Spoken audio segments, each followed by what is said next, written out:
হারিয়ে গেছে আমাদের অরিজিনাল বাংলাদেশ, হারিয়ে গেছে। আমাদের অরিজিনাল বাংলাদেশের মানচিত্র হারিয়ে গেছে। প্রিয় দর্শক, আমাদের বর্তমান বাংলাদেশের মানচিত্র এবং আয়তন বদ্বীপের মতো।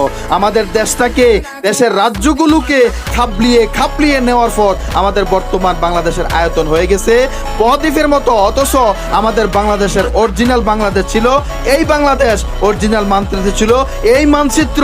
আমাদের বাংলাদেশকে নিয়ে নেওয়া হয়েছে। প্রিয় দর্শক, আমাদের বাংলাদেশের রূপকার, আমাদের বাংলাদেশের জাতীয় নেতা মাওলানা ভাসানী আমাদেরকে স্পষ্ট বলে গিয়েছিল, আসাম আমার, পশ্চিমবঙ্গ আমার, ত্রিপুরা আমার, কলকাতা আমার।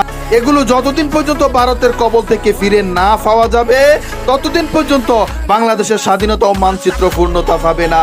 প্রিয় দর্শক, মাওলানা ভাসানী আমাদের জাতীয় নেতা, তিনি যেহেতু এই কথা বলে গেছেন, এটা বাস্তব সত্য যে এগুলো আমাদেরকে উদ্ধার করতেই হবে, আমাদেরকে ঐক্য থাকতেই হবে, আমাদেরকে শক্তিশালী হতেই হবে।